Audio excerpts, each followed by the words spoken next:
Hi everybody. Previously, we discussed the trade policy instrument used by local government and its impact on international trade of firms. Another important topic relating to this is regional economic integration such as NAFTA and the European Union. Understanding the trading bloc is critical because it may affect supplier and buyer relationship and firms' manufacturing strategy in general. Think about why American multinationals have a manufacturing plant in Mexico. They manufacture the product in Mexico at a cheaper price and then they export back to the United States. But as long as United States and Mexico are in NAFTA, no tariff will be imposed on the product imported from Mexico. So, we will delve into the trade bloc to better understand the trade partnership and economic relationship between member countries.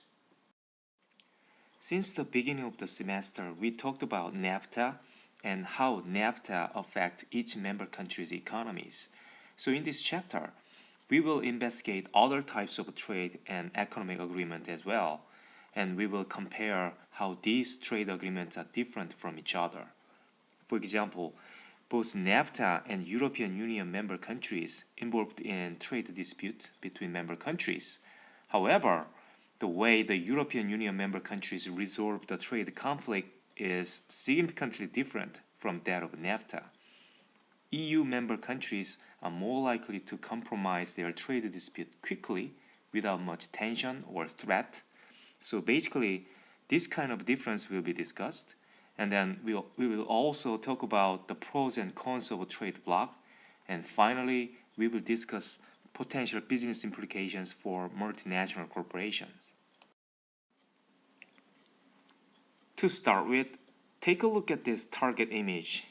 It basically shows the levels of economic integration from the center to the outer circle.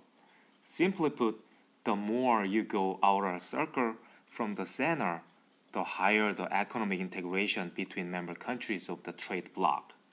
Specifically, the center of the target indicate the free trade agreements such as NAFTA. So, as we talked, under NAFTA, we basically eliminate all tariff on any product import from NAFTA member countries, but not any further trade deals that could potentially tie our economy or include it. So for example, unlike European Union adopting their single currency, which is a euro currency, we don't use the same or single currency between NAFTA member countries. We Americans use US dollar, Canadians they use Canadian dollar, and Mexicans they use pesos. In addition, we are not allowed to go find a job in other NAFTA member countries without having a work permit or visas. So the bullseye of the target represent the lowest level of economic integration. So as we go further to the outer circle, we may see more economically integrated trade blocs such as customs union, common market, and economic union.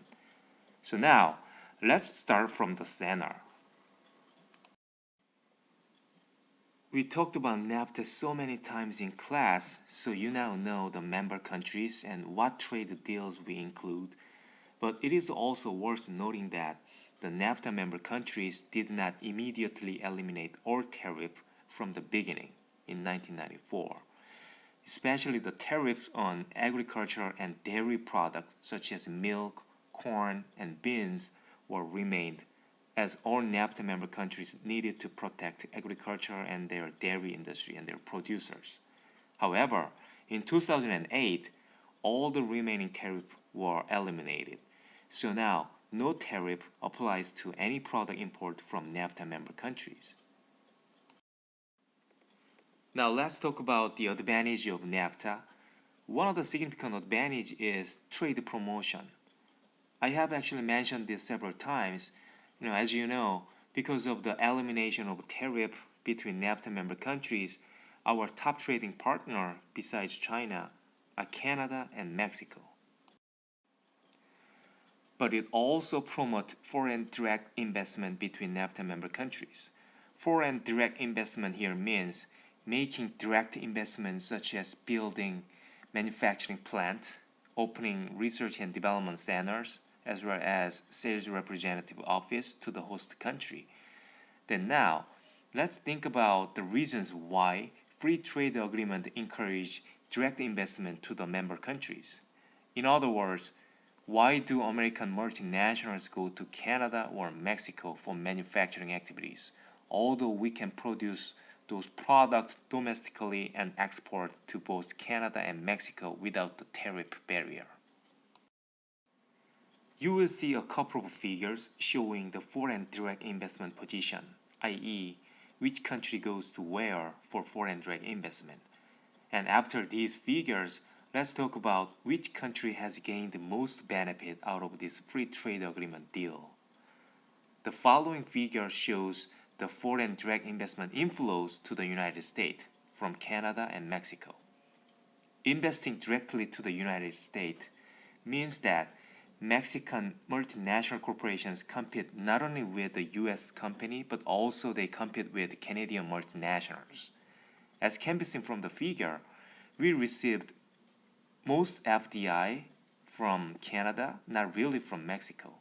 This may imply that Canadian multinationals are more competitive than Mexican multinationals in the US market. In this figure, you see that Canada received most FDI from the United States, not from Mexico. Mexico received the FDI mostly from the United States, not from Canada. Now, think about yourself. Which country can gain most benefit out of NAFTA? We will also discuss this in class. Although we eliminate all tariff under NAFTA, each NAFTA member country still try to protect their industry and their producers by using non-tariff barriers, such as subsidies, import quota, and dumping of the products. So because of these non-tariff barriers, there has always been trade conflict between NAFTA member countries. One of the examples is a government subsidy provided to American farmers. Canada, as an importing country of agricultural products from the United States, has suspected that the US government provided the subsidy to their farmers. Importing low-priced agricultural product has negatively affected Canadian producers and their industry. Now, the Canadian government submitted a petition to the WTO for consultation, and the World Trade Organization has initiated an investigation to see if the American government actually provided the subsidy to local farmers.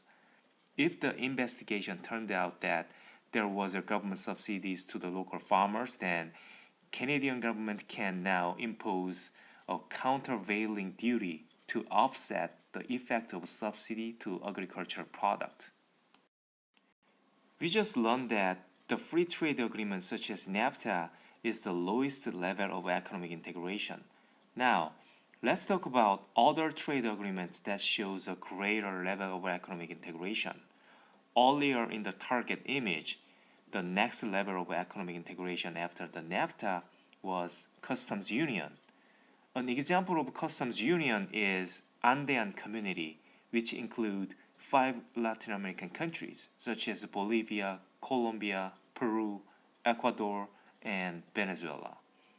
Just like NAFTA, customs union also eliminate tariff barriers. But one of the significant differences between NAFTA and customs union is that the customs union adopt a common external trade policy between member countries. The common trade policy means the member countries use the same rate of tariff on a product import, and the member countries are not allowed to unilaterally become a member of an outside FTA. Simply put, Andean community members cannot sign the free trade agreement with other countries. However, NAFTA members can freely sign the free trade agreement with other countries without any restrictions. For example, the United States has a bilateral free trade agreement with Australia and Singapore, whereas Canada doesn't have a bilateral free trade agreement with these countries. Another trade bloc that shows a greater economic integration than customs union is common market. An example of a common market is Mercosur, which consists of Argentina, Brazil, Paraguay, Uruguay, and Venezuela. Basically, the common market is similar to FTA and customs union in the way that it eliminates tariff and it adopts the same external trade policy. However, under the common market agreement, there is free movement of human labor. For instance, this means that Brazilian people can go to Argentina for their job and they can work without a work permit or visas. Do you see the levels of economic integration as we move from the FTA to customs union and to common market? Under our trade policy, NAFTA, we cannot go to Canada or Mexico for our job because we don't share our job market. So here is the first assignment question. There are only 3 member countries in the NAFTA. Then why don't we agree to sign the customs union or common market that further integrate economies of member countries? And why do we still remain in FTA for a long time? The next level of economic integration is economic union, such as European Union. As of 2018, there are 28 European Union member countries. And as you may guess, European Union members eliminate tariff and adopt the same external trade policy. And then their people can freely go to other European Union member countries for their job. On top of these, European Union members adopt a single currency known as euro currency. As long as the EU members adopt a monetary policy, European Union is also known as Economic and Monetary Union. Let me show you a video clip that tells us the history of European Union. As you will see, European Union has a long history as it was not fully formed as an economic union from the inception. European Union started from the FTA, and then they gradually integrate their economies as they evolve their trade agreement from FTA to customs union and to common market and to economic union. The Economist. The story of the European Union begins in 1951 with the formation of the European Coal and Steel Community.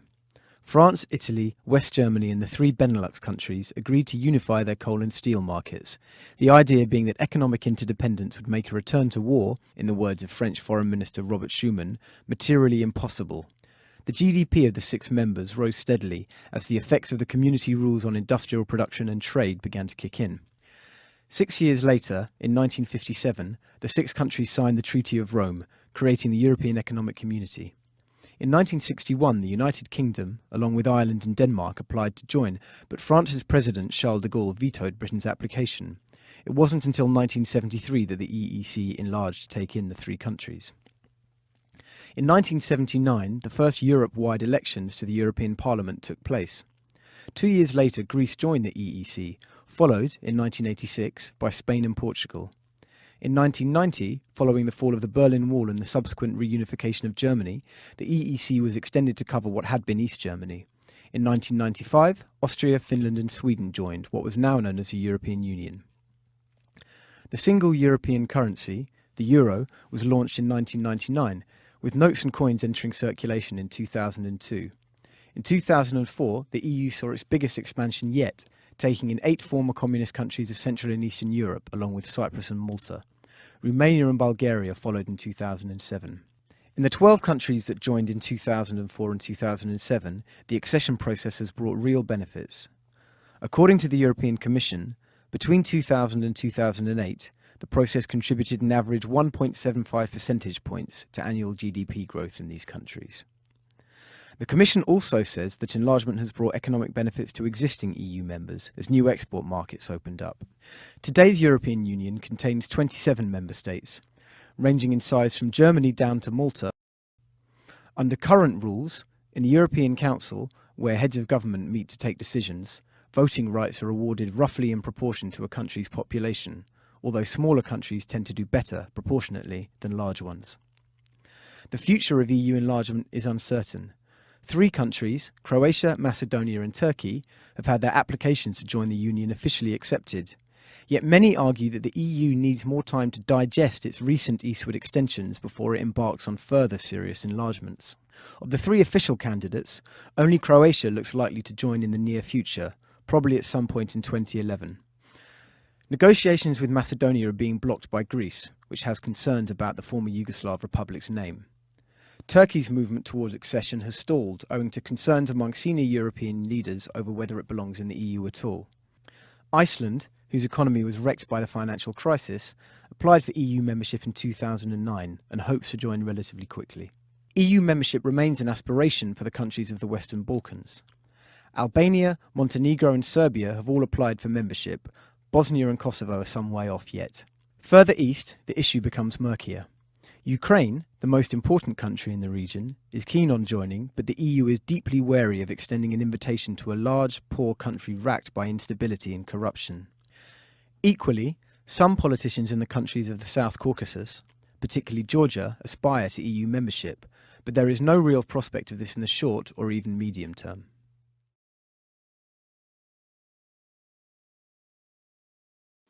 One cool thing about the European Union is that their people can freely travel to other EU member countries without having a travel visas and passport. All they need to bring is their driver's license, not even their passport. Just like us traveling within the United States, and we may only bring our driver's license to take the airplane. As the European Union is economically tightly integrated, European Union is now moving toward a political union, which is like adopting one unified political system between 28 member countries. So we can say it is the greatest level of economic integration, but also it is very hard to achieve because all 28 member countries have their own government with their own political philosophy or ideology. So European Union is partly moving toward the political union, but it is still a long way to go. Now, let's talk about the pros and cons of economic integration. As we just learned from the NAFTA and the European Union, there are many advantages that the trade agreement can provide to each member country. First, without a doubt, it increases trade and direct investment between member countries, thereby growing their economies. Second, there is a free movement of human labor, which create more job opportunity to the people in the European Union. Third, thanks to the single currency, the euro currency, there is no exchange rate risk for those involved in international trade. So they don't have to convert one currency to another foreign currency for international trade. Finally, there will be a greater consensus in a case of a trade conflict between member countries. Here is a comparison between European Union and the NAFTA as to the trade dispute resolution. During the same time period, there were the same number of trade disputes, which was 95 cases, reported to the World Trade Organization. Of the 95 cases, ultimately, certain cases were officially reported to World Trade Organization as ongoing trade dispute between NAFTA member countries. However, 0 case out of 95 cases reported by European Union. This means that the European Union member countries resolved all their trade disputes by themselves peacefully. But the regional economic integration also has a negative aspect. One significant disadvantage is that there is a trade diversion effect. Trade diversion occurs when high-cost producers within the free trade area replace lower-cost external producers. So I will talk more about this later in class and will give you an example as well, okay? Another disadvantage is a loss of national sovereignty or authority. European Union members, for example, share their monetary policy, which means that each member country cannot freely print their euro currency. In addition, as long as euro members adopt the same external trade policy, each member country cannot freely change tariff rate without the consultation with other European Union member countries. Now, here is the second assignment question. We know the benefits and the cost of economic integration. United Kingdom, one of the European Union member countries, has decided to leave out of the European Union in 2017, which is known as Brexit. What are the reasons behind the Brexit? Should American multinationals operating manufacturing plant in the United Kingdom worry about it? And should they move their factories out of the country?